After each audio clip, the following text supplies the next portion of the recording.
Hi viewers, welcome to our tutorial series on evaluation.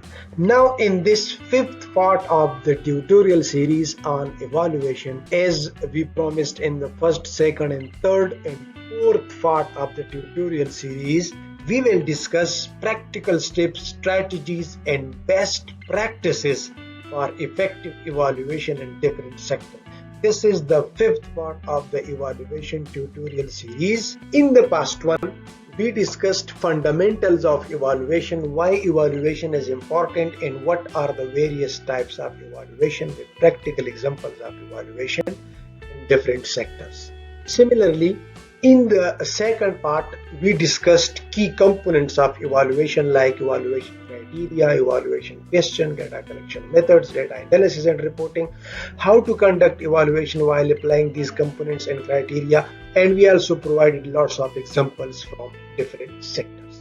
In the third part, we discussed how to develop evaluation framework with the components of evaluation and UNEG evaluation criteria, and we also gave you some practical examples of evaluation in different sectors. Likewise, in part 4 we discussed case studies demonstrating application of evaluation criteria and components for a multi-sectoral project, which was a practical example of a multi-sectoral project evaluation. These tutorials have been uploaded on YouTube.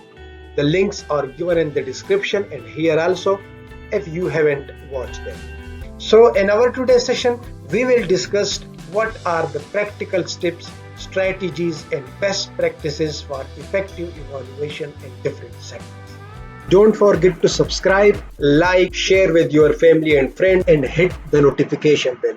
To conduct effective evaluation, set clear objective. For example, reduce malnutrition rates by 15% in 6 months. So this is a clear objective. Here you can see the direction to reduce what? Malnutrition rates, and here you can see the target by 15% and the duration in 6 months. So we need to set clear objectives as we discussed in monitoring also, that if you want effective evaluation, so your objectives must be clear. Develop SMART indicator. SMART means specific, measurable, achievable, relevant, time bound. For example, if you look at this indicator, so here you can see it is specific to malnutrition, measurable 15%. There is a target which can we can, if we have the data, so we can measure that. Achievable within 6 months, so relevant to the sector or to the program or to the project or to the beneficiaries, and time bound, there should be a timeline, for example 6 months, 12 months, 1 month, etc. etc. For example, here you can see percentage of children under 5 with improved nutritional status. Use mixed method, combine qualitative and quantitative.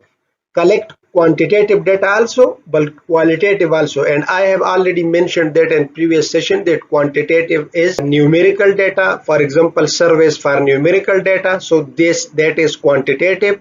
Focus groups for in-depth insight, discussion with stakeholders, one-on-one interview or focus group are conducted with 8 or more than 8 people, so that is qualitative. There you have qualitative information.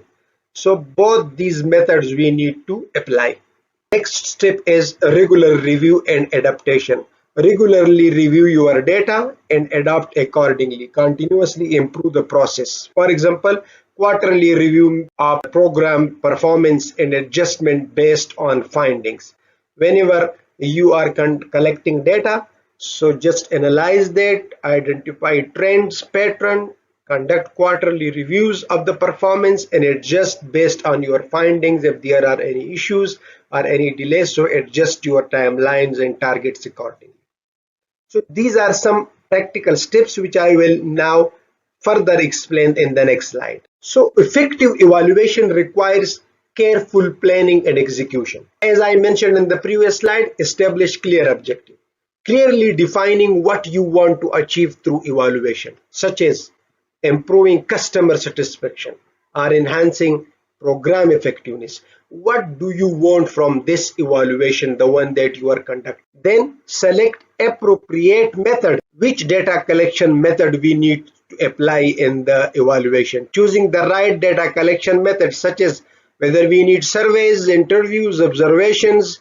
Based on your evaluation goals and target audience, we need to decide about the data collection method. Then ensure a rigorous data analysis when you collect the data. So using statistical techniques and data visualization tools to analyze collected data and draw meaningful insights. The next one is engage stakeholder, involving stakeholder throughout the evaluation process from the start of the evaluation when you are developing TORs for the evaluation and concept notes. So from that time we need to engage stakeholder from planning to reporting to ensure their inputs and buy-in. Most of the time we involve stakeholder only in the dissemination, and when we are presenting them our findings, so they are unaware of what was the purpose when the TORs were developed, when this evaluation was conducted. So we must ensure their involvement from the start, from planning phase until reporting and final dissemination. So their involvement must be there from the startup evaluation. And then utilize finding for decision making, using evaluation findings to inform strategic decisions, allocate resources effectively, and drive continuous improvement. After the evaluation, we need to use the findings to inform strategic decisions. Evaluation also gives us information to allocate our resources effectively and continuous improvement. Now, as we discussed in our previous slide, SMART indicator, which, as I mentioned, SMART means specific, measurable, achievable, relevant, time bound. What that means? Specific, clear and precise description of what is to be achieved. Your indicator description should be clear and precise. What is to be achieved? Measurable, define how the achievements will be measured through specific metrics. Achievable, realistic and attainable considering available resources and constraints. Relevant, pertains directly to the goals of the project or sector. That indicator should be directly relevant to the goals in the project or the sector, and it should be time bound, specifies a deadline or time frame for achieving the indicator. There should be a deadline or a time frame. Let me give you some example here. Here you can see in the education sector a SMART indicator, for example, student enrollment rate. This one. Now, how should that be specific? Increase the enrollment rate of students in primary schools in the target rural area. It is specific now. Target rural area, primary schools. So everything is properly specified. Measurable, number of students enrolled in primary school per year. It's measurable. Achievable, achievable given the availability of schools and awareness campaign. Relevant, address the need for improved education access in rural area. Target is to increase by 10% within the next 12 months. So that is what we said, time bound. Similarly, here also you can see some more examples. And here you can see related to literacy rate, some more example. For example, student attendance rate, so improve attendance rate for students in primary. Enhance the literacy rate among children aged 6 to 12. Everything is specified. So such type of SMART indicators we need to develop for our projects. This was an example from education. This example is now from health sector. For example, immunization coverage. Increase the immunization coverage among children under 5 years in rural area. It's specific and it's measurable. Percentage of children under 5 receiving complete vaccination for national schedule. And similarly achievable with mobile health clinics and community outreach. Relevant, essential for reducing preventable diseases. It is relevant. And time bound, increase coverage by 25% within 12 months. So this is time bound. So these are some of the examples which you can discuss in detail. These are the types of indicator which we call SMART indicator. Here you can see another example from wash sector. The indicator access to clean water. Now, access to clean water, how it should be specific. Increase the percentage of household with access to clean drinking water. We have specified here. Measurable percentage of households with access to safe and reliable water sources.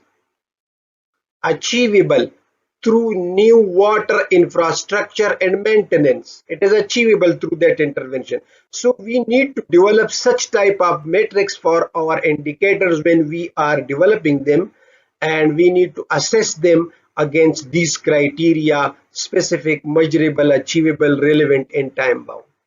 Let me show you some examples of effective evaluation practices. Customer satisfaction survey, analyzing survey responses to identify areas for improvement in service delivery and enhance customer satisfaction.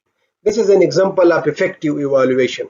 Here you can see customer satisfaction survey is there. So we are going to collect and analyze survey responses to identify areas for improvement in service delivery and enhance customer satisfaction. Another example is employee training evaluation.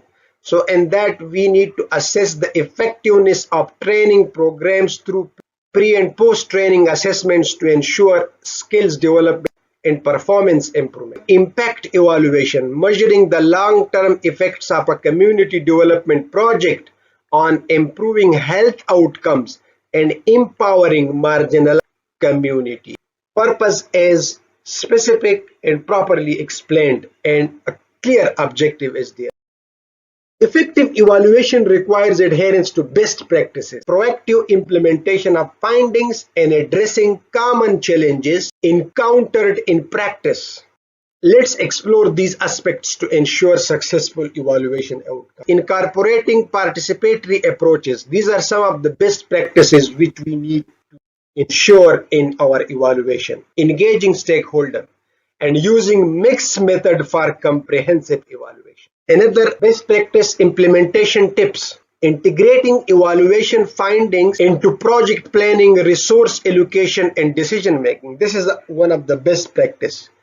Most of the time we conduct evaluation and develop report and disseminate, and then that report is gone. We need to use those findings into other project planning, resource allocation, and decision-making process. Challenges and solution, addressing issues such as data reliability, stakeholder resistance, and resource constraint through strategic planning and collaboration. We need to do proper planning and collaboration for this. Now, what are the strategies that we need to adopt for effective evaluation? We can implement several strategies. Capacity building involves training staff and stakeholder in evaluation methods. Utilizing technologies such as digital tools for data collection and analysis can improve efficiency and accuracy. Adopting participatory approaches by involving beneficiary and stakeholder in the evaluation process can enhance relevance and buy-in. Utilizing technology such as digital tools, as I mentioned in the monitoring session also, and I have done some videos on this also, how to use technology to collect data through Kobo and MS Form or Google Form. The links are given in the description, and here also you can watch them. So there are several strategies. One among them, capacity building. So in the capacity building, we need to train staff and stakeholder in the evaluation method. The evaluation that we are going to conduct, so we need to train staff and stakeholder on those methods so that they may be aware what type of evaluation they are going to conduct in the field. Use technology, digital tools for data collection and analysis, as I mentioned. That can improve efficiency and accuracy. If you are using digital tools, so you can apply skip logics, drop down, restriction, validations, etc. And there you can have a cleaned and proper data. Participatory approaches involve beneficiaries and stakeholder in the evaluation process. That is participatory approach. Evaluation is basically not a one-time event, but a continuous process of learning and improvement. Let's explore some strategies for embedding evaluation into project life cycles to drive continuous improvement. Learning loops. This is one of the best strategies. Establishing feedback loops to gather ongoing feedback from stakeholder and adjust project strategies accordingly. This is one of the best strategy to ensure your projects are implemented properly. So we need to establish feedback loops to gather ongoing feedback from stakeholders during the project implementation. Adaptive management, embracing adaptive management principle to respond to changing project context and emerging challenges in real time. Be adaptive. There should be some modification in the project with the passage of time. If that project is not changing, it means you don't have any monitoring and evaluation system. And then evaluation tools, utilizing monitoring systems, evaluation framework, and data visualization tools to facilitate ongoing evaluation and decision making.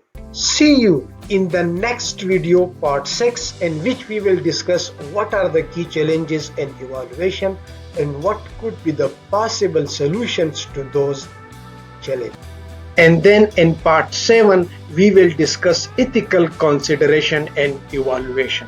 Also, already uploaded 2 video tutorial in this series. In this first one, we covered some foundational aspects of monitoring, evaluation, and research. And in the second one, we discussed monitoring in detail.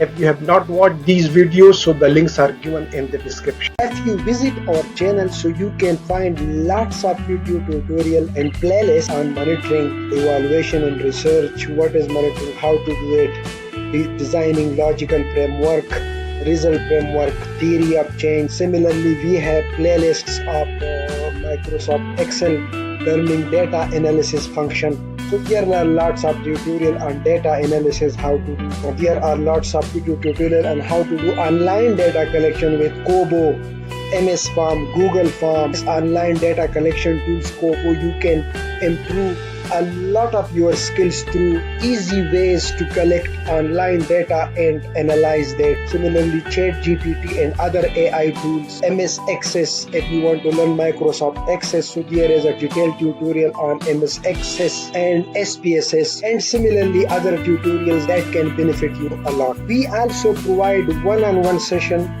if you are interested to learn about any of these topics.